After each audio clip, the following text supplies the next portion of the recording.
నమస్కారం, నేటి సిటీ న్యూస్కి స్వాగతం. నా పేరు సంధ్య. చెన్నూరు నియోజకవర్గంలోని భీమారం మండలం అంకుశపూర్లో అటవీ శాఖ అధికారులు వేస్తున్న ట్రెంచ్ వివాదాస్పదంగా మారింది. ట్రెంచ్ ఏర్పాటుపై రైతులు అభ్యంతరం వ్యక్తం చేస్తున్నారు. మంచిర్యాల జిల్లా భీమారం మండలం అంకుశపురంలో అటవీ అధికారులు వేస్తున్న ట్రెంచ్ వివాదాస్పదంగా మారింది. గ్రామ శివారులోని సర్వే నెంబర్ 140 గత 50 సంవత్సరాల నుండి సాగు చేసుకున్నటువంటి పోడు భూములను మరియు మిషన్ కాకతీయ చెరువును అటవీ అధికారులు ఆక్రమిస్తున్నారని రైతులు ఆందోళన చేపట్టారు. అటవీ అధికారులు చెరువును పూడ్చే ప్రయత్నం చేస్తున్నారని ఆగ్రహం వ్యక్తం చేశారు. అటవీ అధికారులు వేస్తున్న ట్రెంచ్ ని గ్రామస్తులు అడ్డుకున్నారు. నిరుపేదలు, దళితులు సాగు చేసుకున్నటువంటి పోడు భూములను మరియు పోడు సాగు చేసుకున్నటువంటి ప్రాంతాలను పోడు గ్రామాలుగా గుర్తించకపోగా ఎఫ్ఆర్సీ కమిటీలు వేయకపోవడం కారణంగా పోడు భూములను సర్వే చేయడం కానీ గుర్తించడం జరగట్లేదని ఆవేదన వ్యక్తం చేశారు. అటవీ అధికారులు ఉద్దేశపూర్వకంగా పోడు రైతులకు అన్యాయం చేస్తున్నారని నిలదీశారు. న్యాయం జరిగేంత వరకు పోరాడతామని ఈ సందర్భంగా నినాదాలు చేశారు.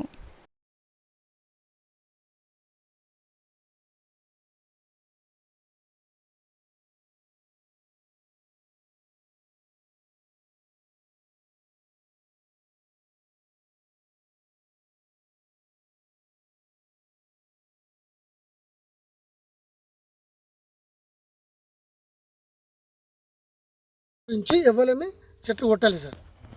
మిగతా పాతలు చేసుకుంటాం, కొత్త వాళ్ళు ఎవరేమి కొట్టలే ఉన్నాం. మళ్ళీ కొంచెం చెట్లు విరిగిన దీన్ని అసరా చేసుకొని వచ్చి మళ్ళీ రాత్రి అక్రమంగా ఈ బండలు 50 ఏళ్ళ సుంది లేవు. ఈ కట్టిన బండలు మొన్న 50 ఏళ్ళు రాత్రి అక్రమంగా కట్టేళ్ళు. మళ్ళీ జేసీ పట్టుకొచ్చి ఈ చెరువుని ఆక్రమిస్తాడు. చెరువుని కూడుపుతాడు. చెరువుని మిషన్ కాకతీయ పని చేసినాం. దీనికి ఒక 20 లక్షలు పెట్టి డెవలప్ గవర్నమెంట్ చేస్తే దీన్ని కూడుపుతాడు. ఎవరు రేంజర్ ఇంట్రెస్ట్ బట్టి ఇరిగేషన్ పర్మిషన్ లేదు సార్. ఇరిగేషన్ వాళ్ళకు చెరువు ఉంటే దాన్ని ఊడిపాలంటే ఇరిగేషన్ పర్మిషన్ కావాలి. తట్టని మట్టి తీసుకొస్తే పర్మిషన్ కావాలి. అసలు ఇరిగేషన్లో డైరెక్ట్ బాధ్యతగా రేంజర్ ఇష్ట ప్రకారంగా మట్టి తీసి దీన్ని కూడిపోయి చేస్తాడు. దీని కింద 100 మంది రైతులను 100 మంది రైతులు బతుకుతాడు చెరువు కింద. ఈ చెరువుని అక్రమంగా కూడుపు చేస్తాడు. మళ్ళీ టెంచి తవ్వుతాడు. మేము పోడు భూములు రేవంత్ రెడ్డి గారు మొన్న ఆదిలాబాద్ సభలో చెప్పిండు పోడు భూములు వ్యవసాయం ఇస్తారని. చెప్తే కూడా ఇయ్యాడు. రేవంత్ రెడ్డి కాదు, ఆయన పట్టాలు ఇయ్యాడు అంటాను డైరెక్ట్ రేంజర్. పోడు పట్టాలు ఇయ్యాడు. మీకు తవనీయం మేము ట్రెంచులు చేస్తాం, రైతులు నువ్వు పెడితే నువ్వెవరు అంటాడు. నేను ప్రజల తరపున నాయకులం, ప్రజలకు కష్టమైతే ఒక లీడర్నే బెదిరిస్తాడు. ఇంకా ఇటువంటి సార్ ఇదే పోడు భూములు గంగిపేరు ఉన్నాయి సార్. ఇదే రేంజరు కస్టమర్స్లా ఆయనకి ఇట్లా గౌరవం ఉంటే, ఆయన డ్యూటీ మీద నిజాయితీ ఉంటే రేపు గంగిపల్లికి పోయి ట్రెంచ్ తవ్వమని చెప్పండి. మొత్తం ఆడ 250 నుంచి 300 ఎకరాలు ఆల్రెడీ కబ్జా గురై మామిడితోట పెట్టున్నాయి. బోర్లేసి కారాలిటీ ఆయన గుంజి అలా జోలి పోతలేడు. ఏం ఇక్కడ దళితులు ఉన్నాం, ఇక్కడ ఉన్నారు వీళ్ళు. ఇది ఇప్పుడు మనం ఉన్నది అంకుశాపూర్ గ్రామ శివారు 140 సర్వే నెంబరు. ఇది Kundaram reserve forest. Kundaram reserve forest పరిధిలోకి వస్తుంది. ఈ అంకుశాపూర్ గ్రామ శివారులో ఉన్న 140 సర్వే నెంబర్ మొత్తం కూడా రిజర్వ్ ఫారెస్ట్ కుందారం పరిధిలోకి వస్తుంది. 140 సర్వే నెంబర్లో ఎటువంటి రెవెన్యూ భూమి లేదు. ఇక్కడ ఇప్పుడు మీరు చూస్తున్నారు కదా వీడియో, ఒకసారి చూడండి. ఇక్కడ ఎక్కడ కూడా సాగులో లేని భూమి ఇది. దీనికి ట్రెంచ్ కొడుతుంటే ఈ గ్రామానికి చెందిన దర్శన రమేష్ అనే గత మాజీ సర్పంచ్ వాళ్ళ తమ్ముళ్ళు ఇంకా కొంతమందిని వేసుకొని వచ్చి వర్క్ డిస్టర్బ్ చేయడం, మా డ్యూటీకి అడ్డుపడడం జరుగుతున్నది. ఇది చట్టరీత్యా నేరం. ఆయన పైన కేసు చేసి తగు చర్యలు తీసుకోవడం జరుగుతుంది. మేము ఎటువంటి రెవెన్యూ భూమిలోకి వెళ్ళి ట్రెంచ్ కొట్టట్లేదు, ఫారెస్ట్ బార్డర్లోనే ట్రెంచ్ కొడుతున్నాము. అది మా విధి నిర్వహణలో భాగంగా చేయాల్సిందే. మాకు ఎవరి మీద వ్యక్తిగత ద్వేషం, ఎవరి దగ్గర భూములు లాక్కోవాలన్న ఉద్దేశాలు మాకు ఉన్నాయి. ఉద్యోగపరంగా అడవిని కాపాడడం మా ఉద్యోగం కాబట్టి దాన్ని ఖచ్చితంగా చేయాల్సి ఉంటుంది, ఖచ్చితంగా చేస్తాం. జగిత్యాల నుండి మహారాష్ట్రకు ఐసర్ వ్యాన్లో అక్రమంగా తరలిస్తున్న పీడీఎస్ రైసును మందమరి టోల్ గేట్ సమీపంలో రామగుండం టాస్క్ ఫోర్స్ పోలీసులు పట్టుకున్నారు. రామగుండం కమిషనరేట్ పరిధిలోని మంచిర్యాల జిల్లా మందమరి పోలీస్ స్టేషన్ పరిధిలోకి టోల్ గేట్ సమీపంలో ప్రభుత్వ రేషన్ బియ్యాన్ని మహారాష్ట్రకి అక్రమంగా తరలిస్తున్నారనే పక్కా సమాచారం మేరకు task force inspector Sanjay, SI Upender సిబ్బందితో కలిసి అనుమానిత ఐచర్ వాహనాన్ని ఆపి తనిఖీ చేశారు. అందులో సుమారు 150 క్వింటాల రేషన్ బియ్యం పట్టుబడ్డాయి. ఐచర్ వాహనం డ్రైవర్ మహమ్మద్ అలీని అదుపులోకి తీసుకొని విచారించగా అస్ఫాబాద్ జిల్లా వాంకిడికి చెందిన షంషీర్ అనే వ్యక్తి జగిత్యాల జిల్లాలో తక్కువ ధరకు బియ్యాన్ని కొనుగోలు చేసి మహారాష్ట్రకి తరలిస్తాడని, అందులో భాగంగానే అతనితో చేసుకున్న ఒప్పందం మేరకు అతనికి సంబంధించిన బియ్యాన్ని రహస్యంగా తరలిస్తున్నానని చెప్పినట్టు టాస్క్ ఫోర్స్ పోలీసులు తెలిపారు. పట్టుబడ్డ 4,50,000 విలువ గల 150 క్వింటాల రేషన్ బియ్యం ఐచర్ వాహనాన్ని తదుపరి విచారణ నిమిత్తం మందమరి పోలీసులకు అప్పగించారు. పీడీఎస్ బియ్యాన్ని పట్టుకున్న task force CI Sanjay, SI Upender సిబ్బందిని సిపి శ్రీనివాస్ అభినందించారు. శ్రీ లక్ష్మీ నరసింహస్వామి జయంతి సందర్భంగా లక్షడ్పేట మున్సిపాలిటీ పరిధిలోని ఇటిక్యాల గ్రామ నరసింహస్వామి దేవాలయంలో కళ్యాణ మహోత్సవాన్ని ఘనంగా నిర్వహించారు. ఈ సందర్భంగా ఉదయం సుప్రభాత సేవ, స్వామివారి పంచామృత అభిషేకాలు, శ్రీ సుదర్శన నరసింహ హోమం, పూర్ణాహుతి అభిజిత్ లగ్న సుమూర్తాన, శ్రీ స్వామివారి కళ్యాణం, మహావేదన తీర్థప్రసాద వితరణ, శ్రీ విష్ణు సహస్రనామ పారాయణాలు, భక్తులకే భజన కార్యక్రమాలు ఘనంగా నిర్వహించినట్టు ఆలయ కమిటీ పురోహితులు తెలిపారు. ఈ కార్యక్రమంలో ఆలయ నిర్వాహకులు, వేద పండితులు, గొల్లపల్లి శ్రీధరాచార్యులు, రామానంద స్వామి, ఋత్వికులు, కట్ట అశోకాచార్యులు, శ్రావణాచార్యులు, రాజేశాచార్యులు, నరసింహాచార్యులు, విజయసింహాచార్యులు, వెంకటాచార్యులు మరియు భక్తులు, మహిళలు పెద్ద ఎత్తున పాల్గొన్నారు. శ్రీ ప్రసన్న లక్ష్మీ నరసింహస్వామి దేవాలయంలో స్వామివారి జయంతిని పురస్కరించుకొని స్వామివారికి ఉదయంకాల విశేష ద్రవ్యాలతోటి పంచామృతముతోటి అభిషేకం గావించుకొని స్వామివారికి సహస్రనామార్చన, తదనంతరము శ్రీ సుదర్శన నృసింహ హోమ కార్యక్రమం జరుపుకొని స్వామివారి కళ్యాణ మహోత్సవం కూడా అత్యంత వైభవపేతముగా జరుపుకోవడం జరిగింది. కావున భక్తులందరికీ కూడా ఆ సాక్షాత్ నారాయణ స్వరూపుడైన శ్రీ లక్ష్మీనరసింహస్వామి అనుగ్రహము ఎల్లవేళలా అందరికీ ఉండాలని, ఆ స్వామివారి అనుగ్రహము భక్తులకు, గ్రామ ప్రజలకు అందరికీ కూడా కలిగి అందరూ సుఖ సంతోషాలతో వర్ధిల్లాలని, స్వామివారి ఆశీస్సులు కలగాలని వేడుకుంటున్నాను. మందమరి పట్టణంలో మాజీ ప్రధాని స్వర్గీయ రాజీవ్ గాంధీ 33వ వర్ధంతి వేడుకలను కాంగ్రెస్ పార్టీ నాయకులు ఘనంగా నిర్వహించారు. ఈ సందర్భంగా ఆయన చిత్రపటానికి కాంగ్రెస్ నాయకులు పూలమాలలు నివాళులర్పించారు.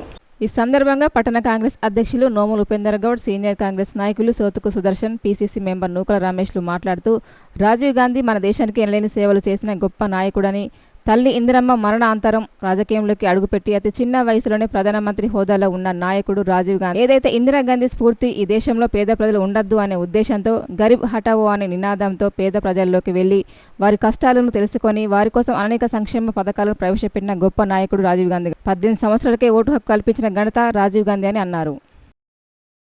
మాజీ ప్రధాని భారతరత్న రాజీవ్ గాంధీ గారి 33వ వర్ధంతి సందర్భంగా ఈరోజు మందమరి పట్టణ కాంగ్రెస్ కార్యాలయంలో ఘనంగా నిర్వహించుకోవడం జరిగింది.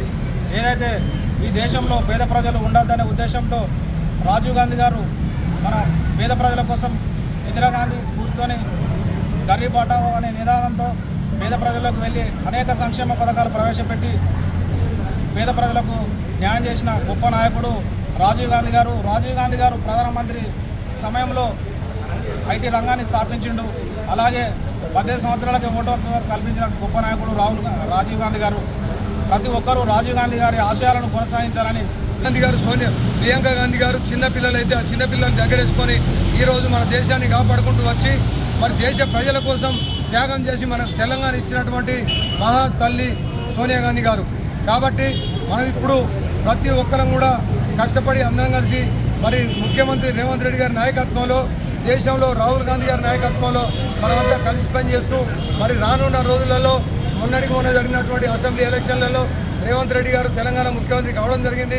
రేపు జరగబోయేటువంటి వచ్చే నెలలో మరి రాహుల్ గాంధీ గారు ప్రధానమంత్రి పీఠం మీద కూర్చునేంత వరకు మనం ఇంకా కూడా పోరాటం చేస్తూనే ఉండాలి.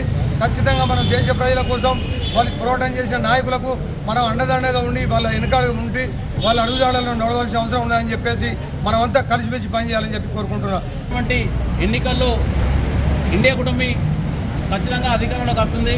మన భావి భారత ప్రధాని మన రాహుల్ గాంధీ గారిని మనం ప్రధాని పీఠంలో కూర్చుండబెట్టి మనము కేంద్రంలో అధికారం తీసుకొచ్చే దిశగా ప్రతి ఒక్క యువకుడు కానీ ప్రతి ఒక్క మహిళలు, ఎన్ఎస్ఏ, యూత్ కాంగ్రెస్ నాయకులందరూ కూడా కష్టపడి పనిచేసినందుకు వారందరికీ కూడా కృతజ్ఞతలు తెలియజేస్తూ ఈరోజు రాష్ట్రంలోనూ కేంద్రంలోనూ కాంగ్రెస్ పార్టీ అధికారంలోకి ఉంటే ప్రతి ఒక్క ప్రజలు కూడా ఎన్నో రకాల మేలు జరుగుతుంది అనే ఉద్దేశంతో ప్రతి ఒక్కరు కూడా ఏకతాటిగా అన్ని పార్టీలని ఏకమై ఒక కూటమి ఏర్పరచుకొని ఇవాళ నరేంద్ర మోడీ చేస్తున్నటువంటి అరాచకాలను గుర్తించి ప్రతి ఒక్కరు కూడా కాంగ్రెస్ పార్టీకి ఓటేసి గెలిపించడం జరుగుతుంది. జూన్ 4వ తారీఖు కానీ జూన్ 9వ తారీఖు కేంద్రంలో కాంగ్రెస్ పార్టీ అధికారాలను ఇస్తున్న సందర్భంగా తెలియజేస్తున్నారు. సింగరేణి కార్మికులకు, కార్మిక కుటుంబాలకు యాజమాన్యం కలుషిత నీటిని సరఫరా చేస్తూ అనారోగ్యాలకు గురి చేస్తుందని టీబీజీకేఎస్ నాయకులు నూనె కొమరయ్య, మాదాసు రామ్మూర్తి ఆరోపించారు. సింగరేణి యాజమాన్యం సింగరేణి కార్మిక కుటుంబాలకు, కాంట్రాక్ట్ కార్మికుల కుటుంబాలకు సరఫరా చేస్తున్న ఫిల్టర్ బెడ్, ఇన్ఫిల్టర్ ప్రక్రియ విధానాన్ని మంగళవారం టీబీజీకేఎస్ నాయకులు క్షుణ్ణంగా పరిశీలించారు. గోదావరి నది ఒడ్డున ఉన్న ఫిల్టర్ బెడ్ నీటిని ఫిల్టర్ చేసే ఏరియాలను గోదావరి నది తీరంలో పర్యటించారు. ఈ సందర్భంగా టీబీజీకేఎస్ నాయకులు మాట్లాడుతూ సింగరేణి యాజమాన్యం ముందు చూపు కొరవడం మూలంగా కార్మికులకు కార్మిక కుటుంబాలకు కలుషితమైన నీరు తాగిస్తుందని వాపోయారు. గోదావరిలో కలుస్తున్న వ్యర్థపు నీటిని కార్మిక కుటుంబాలకు తాగాల్సిన దుస్థితి ఏర్పడిందని, ఈ నీటిని సేవించడం మూలంగా స్నానానికి వినియోగించడం మూలంగా అనేక చర్మవ్యాధి సమస్యలు, అనారోగ్య సమస్యలు తలెత్తున్నాయని, తల వెంట్రుకలు కూడా ఊడుతున్నాయని తెలిపారు. సింగరేణి యాజమాన్యం తక్షణ చర్యలు చేపట్టి కార్మిక కుటుంబాలకు మినరల్ వాటర్ సరఫరా చేయాలని డిమాండ్ చేశారు. లేదంటే టీబీజీకేఎస్ ఆధ్వర్యంలో పలు ఆందోళన కార్యక్రమాలు చేపడతామని హెచ్చరించారు. ఈ కార్యక్రమంలో టీబీజీకేఎస్ నాయకులు పర్లపల్లి రవి, వడ్డేపల్లి శంకర్, చల్పూరి సతీష్, చల్ల రవీందర్ రెడ్డి, రొడ్డ సంపత్, ఉప్పులేడు తిరుపతి తదితరులు పాల్గొన్నారు. సింగరేణి కార్మికుల పరిస్థితి దినదినగణంగా మారింది. బావి లేకపోతే పని స్థలాల్లో రక్షణ లేదు, అధికారుల వేధింపులు, చిన్న చిన్న సంఘటనలు కూడా చార్జ్ షీట్లు సస్పెండ్ ఇస్తున్నది. దాంట్లో భాగంగానే ఈ తాగే నీరు RG1, RG2, 3 centenary colony, 89 colony, Godavari ప్రాంతంలో సింగరేణి కార్మికులు నివసించే ప్రాంతాలకు ఈ తాగునీటి సరఫరా కోసం మేము ఇవాళ గోదావరి రోడ్డుకి వచ్చినాం. ఈ నీరంతా కూడా పూర్తిగా కలుషితమైన నీరు, డ్రైన్ నుంచి వచ్చే గోదావరి మొత్తం ఎండిపోయింది. ఆ ఫిల్టర్ బెడ్ దగ్గర ఒక ఫ్రెంచ్ కొట్టేసి, పెద్ద కాలువ కొట్టేసి, గోదావరి కాని ప్రాంతం నుంచి వచ్చే మురుగునీరు అంతా ఇక్కడ తీసుకొచ్చి దీన్ని ఫిల్టర్ చేసి అది కార్మికులకు అందరికీ సరఫరా చేస్తాం. ఆ కాలువలో హాస్పిటల్ సంబంధించిన వేస్టేజ్ అంతా, నిడిల్స్ కానీ, బ్యాండేజ్ కవర్లు కానీ, చాలా రకాల వేస్టేజ్ అందులో కొట్టుకొస్తుంది. అట్లాగే చచ్చిపోయిన పందులు, కుక్కలు కూడా ఆ వాటర్లో కనబడ్డాయి. కాబట్టి ఇది అంతంత శోచనీయమైన, దుర్మార్గమైన చర్య యాజమాన్యం చేసేది. దీన్ని వెంటనే జీఎం స్పందించి, పర్యాటకులు స్పందించి దీన్ని మంచినీరుగా మరి ఏ విధంగా తెచ్చే కూడా మాకు కూడా అర్థమవుతుంది. నీళ్ళు ఎట్లా సరిపడేదో అర్థమైతే లేదు. గ్రావిటీ ఫిల్టర్ అంటారు, ఇంకో ఫిల్టర్ అంటారు, 20 కోట్లు మంజూరు అయినాయి. ఇవన్నీ కేవలం నాటకాలే. దీనికి ప్లానింగ్ లేదు, పద్ధతి లేదు. ఏసీ రూములలో అధికారులు కూర్చొని ఇవాళ చోద్యం చూస్తున్నారు సింగరేణి కార్మికుల అవస్థల గురించి. ఆ వాటర్ తాగితే ఇవాళ సెక్టార్ 2 ప్రాంతంలో మొత్తం కడుక్కుందామన్న కూడా వీల్లేని ఒక మురుగునీరు బొగ్గుచూరతో వచ్చింది. ఆ నీళ్లు నోట్లో పోసుకుందామన్న కూడా ఏమైందని ఆందోళన కార్మిక కుటుంబాలు ఇవన్నీ బాధపడతారు. కాబట్టి వెంటనే మేనేజ్మెంట్ ఏం చెప్తుందో మాకు సంబంధం లేదు. వెంటనే స్వచ్ఛమైన నీరు అందించకపోతే తెలంగాణ బొగ్గాని కార్మిక సంఘం తరఫున పెద్ద ఎత్తున ఆందోళన చేస్తాం. అధికారులను కూడా నిద్రపోనీయం, ఒక పెద్ద ఎత్తున ఆందోళన కార్యక్రమాలు చేస్తాం. అట్లాగే ఇక్కడ ఉన్న ప్రజాప్రతినిధులు కానీ, ఇక్కడ ఉన్న ఇతరత్ర నాయకులు కానీ, గుర్తింపు సంఘాలు కానీ వాళ్ళు కూడా దీంట్లో జోక్యం చేసుకోవాలి. గుర్తింపు సంఘం చోద్యం చూస్తుంది. కార్మికుల మీకు మెజార్టీ గెలిపిస్తే బాయిల మాట్లాడతలేరు, మంచినీటి గురించి మాట్లాడతారు, రక్షణ గురించి కూడా మాట్లాడతలేరు. కాబట్టి గుర్తింపు సంఘాలకు కూడా మేము డిమాండ్ చేస్తున్నాం, మీరు స్పందించి, అందరూ కూడా స్పందించి కార్మికులందరూ మన సోదరులు, మన కుటుంబం, వాళ్ళందరూ కూడా స్వచ్ఛమైన నీరు ఇచ్చేదాకా మేము యూనియన్ తరఫున, టీబీ తరఫున ఆందోళన చేస్తామని తెలియజేస్తూ దీనికి పూర్తి బాధ్యత ఇక్కడ జీఎం వహించాలి. ఒకవేళ దీన్ని తక్షణ పరిష్కారం చేయకపోతే హై లెవెల్లో, CNMD లెవెల్లో చేసుకుపోతాం. ఇంకా ఎక్కడికంటే అక్కడికి పోయి నీటి కోసం మేము యుద్ధం చేస్తామని తెలియజేస్తున్నాము. రామగుండం పారిశ్రామిక ప్రాంతానికి బొగ్గుగని కార్మికులకు, ఈ సింగరేణి సంస్థపై ఆధారపడి పనిచేస్తున్నటువంటి కాంట్రాక్ట్ కార్మికులకు, ఇతర వ్యాపార వర్గాలకు, ఇతర ప్రజానికానికి ఇవాళ సింగరేణి యాజమాన్యం సరఫరా చేస్తున్నటువంటి తాగునీటిని పరిశీలించేందుకు తెలంగాణ బొగ్గని కార్మిక సంఘం ఇవాళ క్షేత్రస్థాయి పర్యటనకు చేపట్టింది. అందులో భాగంగా ఇవాళ గోదావరి నది ఒడ్డున ఉన్నటువంటి ఈ పంప్ హౌస్ నుంచి వెళ్ళి, ఇన్ఫిల్ట్రేషన్ గ్యాలరీ నుంచి వెళ్ళి ఏదైతే తాగునీటి పేరు మీద ఈ పారిశ్రామిక ప్రాంత వ్యర్థాలను సింగరేణి యాజమాన్యం సరఫరా చేస్తున్నదో దాన్ని ప్రత్యక్షంగా ఇవాళ తెలంగాణ బొగ్గని కార్మిక సంఘం నాయకత్వం అంతా పరిశీలించింది. ఇది అత్యంత అమానవీయమైన చర్య, ఇది అత్యంత దుర్మార్గమైనటువంటి విధానము. ఇవాళ సింగరేణి యాజమాన్యం ముందు చూపు లేకపోవడం వల్లనే ఈ ప్రాంత ప్రజలకు కలుషిత నీటిని సరఫరా చేస్తున్నారు. తద్వారా ఈ ప్రజలు, ఈ కార్మికులు, కార్మిక కుటుంబాలు రోగాల బారిన పడి, చర్మ సంబంధిత వ్యాధులకు గురై, ఇవాళ ఈ పొల్యూషన్ గురై ఈ వెంట్రుకలు ఊడిపోతున్నాయి, చర్మం మీద దద్దుర్లు వస్తున్నాయి, ఈ అనారోగ్యానికి పాలై వీళ్ళు జీతం తీసుకున్నదంతా కూడా ఇవాళ హాస్పిటల్కే ఖర్చు అవుతుంది. ఇవాళ సింగరేణి లక్షల రూపాయలు వచ్చేటువంటి సింగరేణి కార్మికులు ఎట్లయితే ఇవాళ కాంట్రాక్ట్ కార్మికులు ఇవాళ 200కు 300కు కూలి పని చేసేటువంటి కార్మికులకు వాళ్ళు ఎంత ఆర్థికంగా చిక్కిపోతారో దీన్ని అర్థం చేసుకోవాలి. ఈ వ్యర్థాలను నిర్మూలించి ఇవాళ గోదావరి నది నుండి ఇవాళ గోదావరి తాగునీటి అని పేరు చెప్తారు తప్ప గోదావరిలో సుక్క నీరు పైనుంచి రావడం లేదు. కేవలం డ్రైనేజీ నీరునే కట్టలు కట్టి ఇవాళ సరఫరా చేస్తారు. దీన్ని తక్షణమే బంద్ చేయాలి. కార్మికులందరికీ కూడా ఇంటింటికి మినరల్ వాటర్ సప్లై చేయాలని మేము డిమాండ్ చేస్తూ ఉన్నాం. ఈ నీటిని ఇవాళ జీఎం కానీ ఇవాళ సివిల్ అధికారులు కానీ ముందు చూపుతోని పరిశీలించి తగు చర్యలు తీసుకోకపోవడం వల్లనే ఈ దుస్థితి తలెత్తింది. దీన్ని వెంటనే పరిశీలించకుంటే దీని మీద చర్యలు తక్షణమే చేపట్టకుంటే తెలంగాణ బొగ్గని కార్మిక సంఘం తరఫున ఇవాళ భారీ ఆందోళన చేపడతాం. ఇవాళ ప్రభుత్వ యంత్రాంగానికి వీటి మీద ఉన్నటువంటి అన్ని కమిషన్లకి కూడా మేము వెళ్తామని సందర్భంగా హెచ్చరిస్తూ ఉన్నాం. ఇది చాలా ప్రమాదకరమైన పరిస్థితుల్లో ఇక్కడ ప్రజలు జీవిస్తూ ఉన్నారు.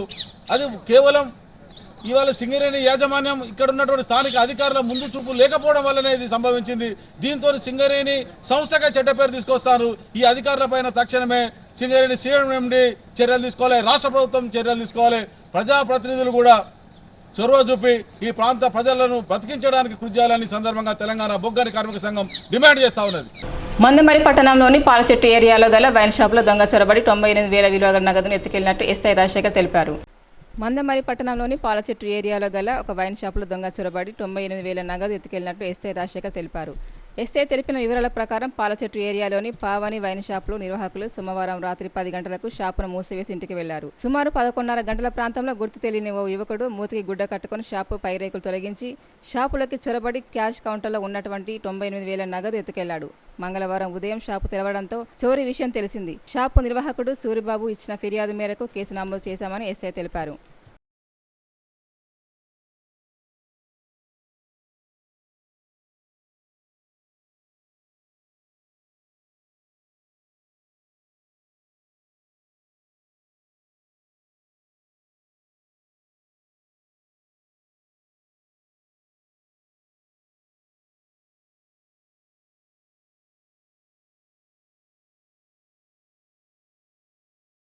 నేటి సిటీలు చింతటితో సమాప్తం. తిరిగి ప్రసారమైన సిటీలు మళ్ళీ కలుసుకుందాం. అంతవరకు సెలవు. నమస్కారం.